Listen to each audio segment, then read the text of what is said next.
এই দেখুন কি দারুণ লাগছে দেখতে।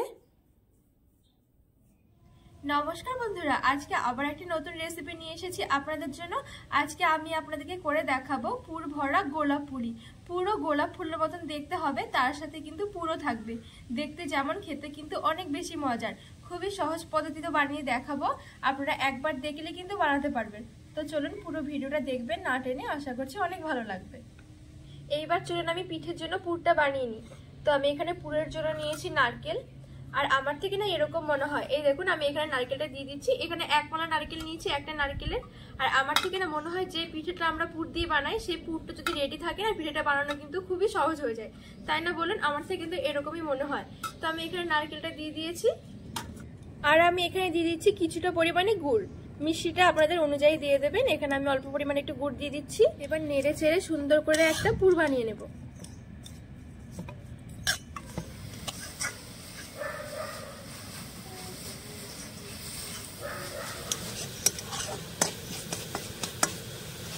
এখানে কিন্তু পুরটা খুব সুন্দর করে হয়ে গেছে। এবার আমি পুরটা নামিয়ে নেব।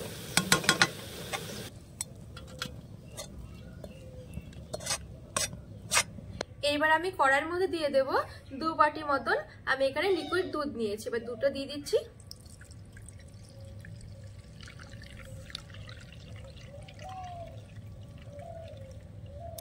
আর আমি দিয়ে দিচ্ছি সামান্য একটু লবণ। এবার ভালো করে একটু গরম করে নেব।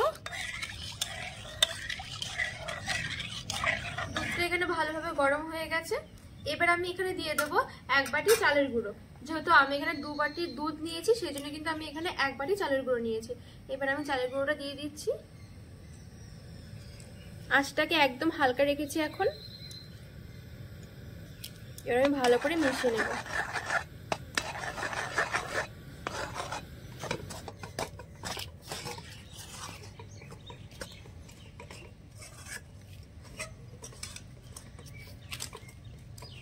খুব ভালো করে কিন্তু মেশানো হয়ে গেছে, দেখুন।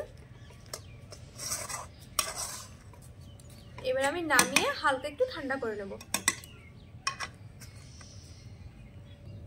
এবার আমি একটা বাটির মধ্যে নিয়ে নিচ্ছি। এখানে কিন্তু হালকা একটু ঠান্ডা হয়ে গেছে। যখন অতিরিক্ত গরম ভাবটা কেটে যাবে, তখন কিন্তু আস্তে আস্তে করে মেখে নিতে হবে। তবে একদমই ঠান্ডা করা যাবে না, তাহলে কিন্তু মাখতে অসুবিধা হবে।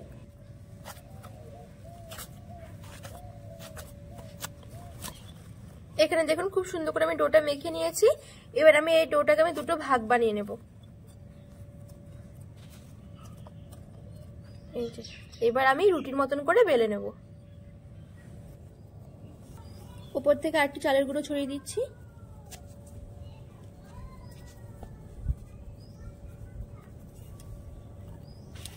এবার আমি রুটির মতন করে বেলে নেব।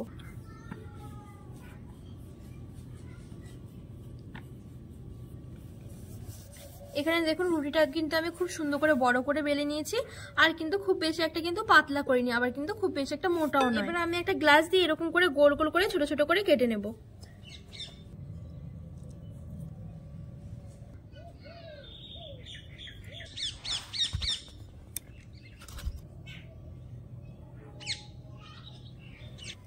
দেখুন আমি এখানে সবগুলো কিন্তু গোল গোল করে কেটে নিয়েছি ছোট ছোট করে।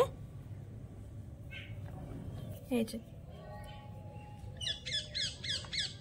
এইবার আমি এখানে একটা রুটি নিয়ে নিয়েছি। এবার এই রুটির উপরে আমি এভাবে আরেকটা রুটি এরকম বসিয়ে দিলাম। ঠিক আরেকটা রুটি এভাবে বসিয়ে দিয়েছি। আমি টোটালি কিন্তু এখানে 5টা রুটি নিয়েছি। আপনারা যেরকম বড় সাইজের করবেন, সেরকম বেশি কিন্তু এরকম রুটিগুলো নিয়ে নিতে হবে। এইবার আমি অল্প অল্প করে এখানে নারকেলের পুরটা দিয়ে দিচ্ছি। এই যে,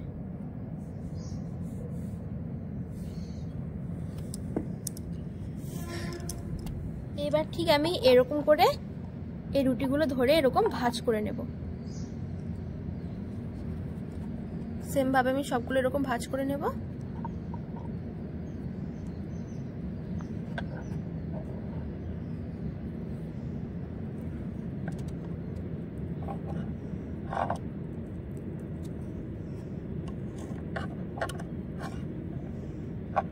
এই দেখুন আমি এরকম রুটিগুলো এরকম করে ভাঁজ করে নিয়েছি।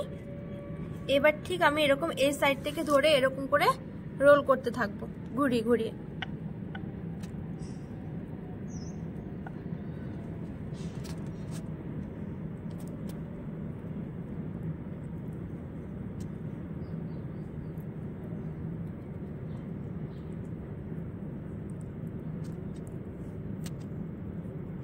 এই দেখুন কি সুন্দর হয়ে গেছে না পুরো গোলাপ ফুল।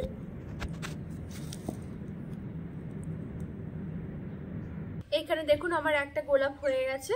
তো এইভাবে আমি প্রত্যেকগুলো পিঠে কিন্তু বানিয়ে নেব।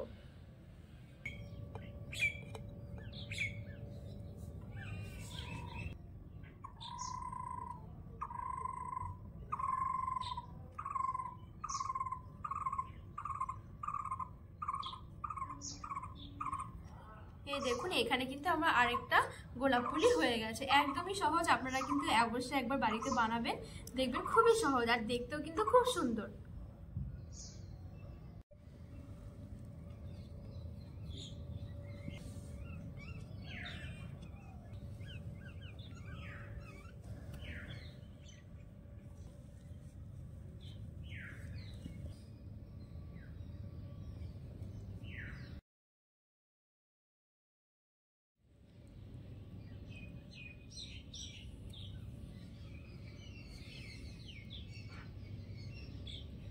এইবার চলুন আমি গোলাপ পুলিগুলোকে ভাপিয়ে নেব।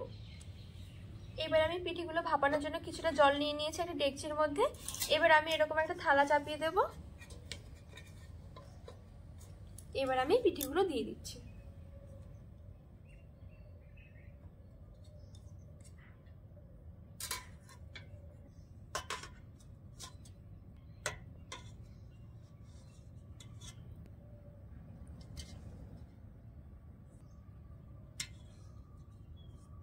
এই দেখুন এখানে কিন্তু আমি পিঠেগুলো দিয়ে দিয়েছি।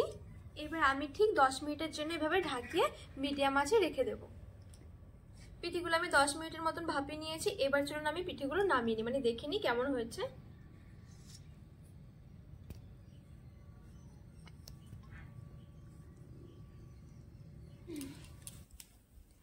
দেখুন পিঠেগুলো ভাপানোর পরও কত সুন্দর লাগছে, পুরো কিন্তু একেবারে গোলাপ ফুলের মতনই দেখতে লাগছে। এই দেখুন কি দারুণ লাগছে দেখতে। দেখতে যেরকম খেতে কিন্তু তার থেকে বেশি মজার এই গোলাপ পুলিগুলো। আপনারা কিন্তু অবশ্যই এভাবে একবার বাড়িতে বানিয়ে দেখবেন, সবাই কিন্তু দেখবেন অনেক খুশি হয়ে যাবে। তো আজকে আমার যদি গোলাপ পুলির রেসিপি আপনাদের ভালো লাগে তাহলে কিন্তু অবশ্যই চ্যানেলটিকে সাবস্ক্রাইব করে পাশে থাকার অনুরোধ রইল।